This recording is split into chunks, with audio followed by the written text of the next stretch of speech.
Hey guys, welcome back to the Friday Vlog, where we discuss activity that goes on here with the BuzWeaver channel. That includes things like current events, headlines that are in the news, pop culture, social media, technology, and items of interest that come up during the week that we can cover also during the week, but of course we do here on the Friday Vlog. I want to thank all you guys on Rumble, BitChute, and Odyssey for your continued support, and of course all of you here on YouTube. Things are looking interesting in the metrics across the board, so thank you for the likes and the shares as we continue to move forward in 2022, because your activity here on the channel, of course, is what we want to do to send a message to the algorithm that content and conservative commentary is welcome here on YouTube. We start things off with this tweet to remind everyone that the draconian measures that were implemented by Trudeau have now been lifted, or the Emergencies Act as they want to call it. But everyone saw exactly what happened. So Prime Minister Justin Trudeau said Wednesday he is lifting the declaration of a public order emergency 10 days after he invoked never before used extraordinary power to end border blockages and the occupation of downtown Ottawa. So the world was watching, and of course the media has kind of passed all this by. So, and I don't mean to say this to dismiss anything or to play this down, but the mainstream media is probably somewhat enthusiastic that what is happening in Ukraine with Russia has now enabled them to divert attention away from the activities that happened in Canada and perhaps to an extent what's going on this week, of course, or this weekend, I should say, because as of this recording, guys, it's actually a Friday. Yes, I'm actually coming to you guys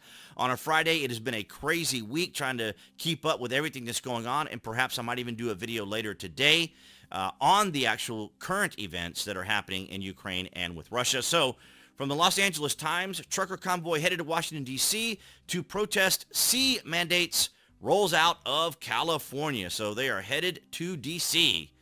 Adelanto, California, several hundred people gathered Wednesday morning in the Mojave Desert to send off a group of truckers driving cross-country to protest C-19 mandates.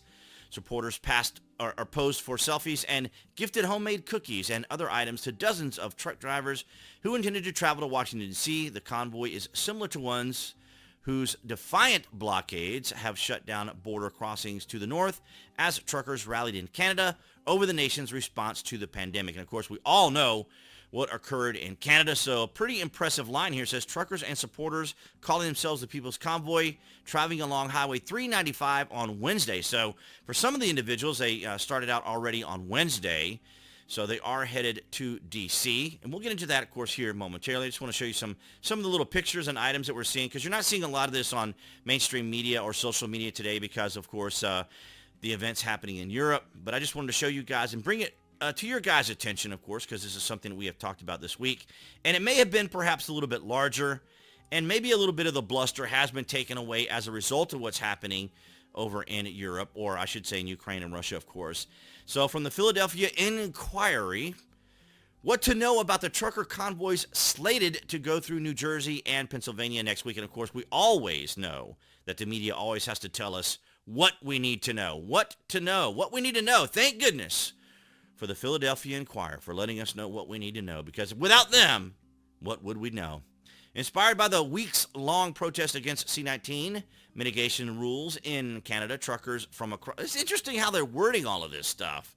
I mean, it's obviously the mandate, so just very clever language. Truckers from across the United States are planning to gather outside Washington, D.C.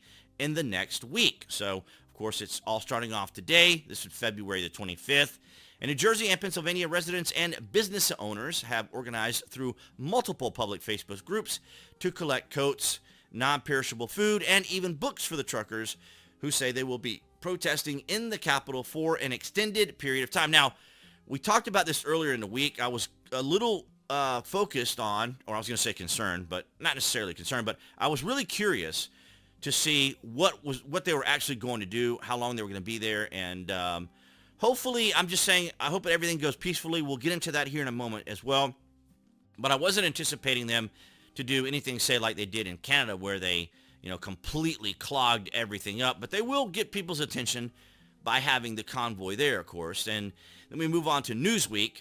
Protesting truckers persist on People's Convoy as Putin steals their moment. And, of course, the media, of course, is going to play all this down, and they're going to just kind of make the truckers look like it's some kind of passive little tiny movement. So I was actually surprised in that LA report there, that article, that they actually mentioned hundreds as opposed to a few or a gathering is normally what they try to do. They try to play all of it down.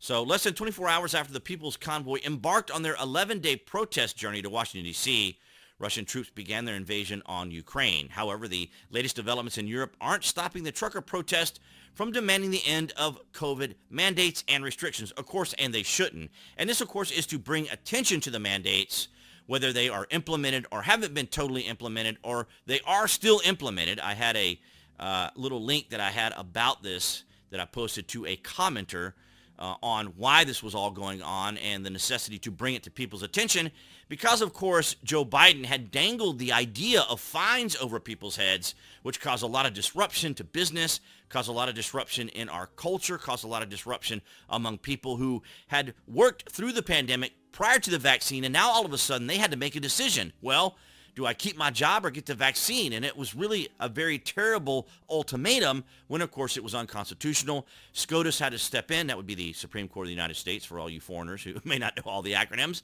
But the Supreme Court had to step in and say, no, OSHA could not enforce a mandate that required people to be vaccinated. Of course, we also have the ADA, that would be the Americans with Disabilities Act, that protects people from being discriminated against, for example, if they could not be vaccinated, and of course on religious grounds and other ideological factors. But the fact remains that we have constitutional rights here in the United States, and we can't simply be imposed to having a procedure brought to us. So hopefully I was able to answer that particular commenter's question, which required almost 7 or 8 different responses, which is okay because, of course, all of that engagement brings engagement and metrics to the channel.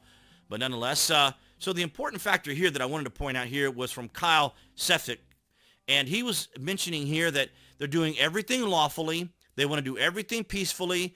They got the proper permits. They got the proper routing. They got the proper credentials and capabilities to be able to protest and have this engagement. And he's simply saying in this message that all of this is going to be peaceful. He wants to remind the president. He wants to remind America that that this protest is peaceful. They are planning on being peaceful about all of it, and he says that it was taken down, but each time that I have seen it since that time, it is now up, and people, of course, have shared it, and it's out there, and now you guys are seeing it here. And what I'll do is I'll go ahead and bookmark it, and that way I will then share it for you guys here in the video. But it's going to be a very interesting week. It has been a very tumultuous week, a very inspiring week, and a very sobering week with all that has been going on. And we're just going to make a quick little peek here at the NATO response, because for the first time ever, the NATO response force has been activated as a defense measure in response to Russia's ongoing invasion of Ukraine. And this was something that I was concerned about, because if you think about it, all these years, all this time of buildup of NATO, creating the UN, creating all of these organizations, I want to know what these people are going to be doing. I want to know what actions they're going to be taking. Now, that may be something we cover later today, because I don't want to steal all the thunder away from the People's Convoy that is going to be going on and, of course, heading to D.C. But I am very enthusiastic about this.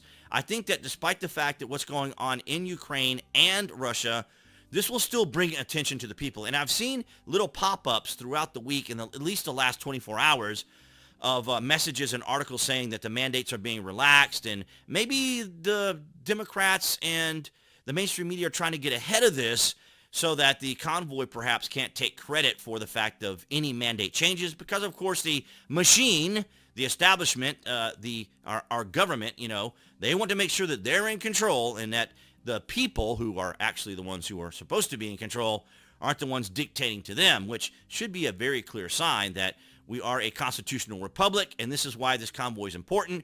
We are a constitutional republic, have our Bill of Rights, and we are of the people, by the people, and it is the people that decide what happens in this country. And so the People's Convoy is part of that discussion.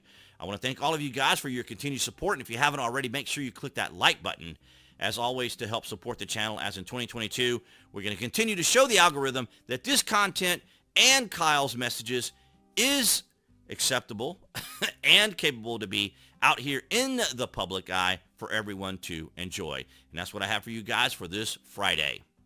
All right, guys, so that's going to wrap it up for this Friday vlog. Thank you for the likes, the shares, and the comments. And to all of you, of course, on BitChute, Rumble, and Odyssey for your continued support. Your follows and your likes and your comments are equally as appreciated as all of you wonderful subscribers here on YouTube. And you guys have been amazing, and I mean that sincerely. Thank you for your continued support. Of course, below this video, you can find the various social media links that I belong to that you can follow and see my daily posts there as well. And of course, appearing on the screen, that would be the channel icon for you to click on, and you can click notifications and or subscribe to the channel from that notification. That way you know when there's content here on the channel, as well as the Friday vlog. And I'll see all you guys right there behind that camera next week.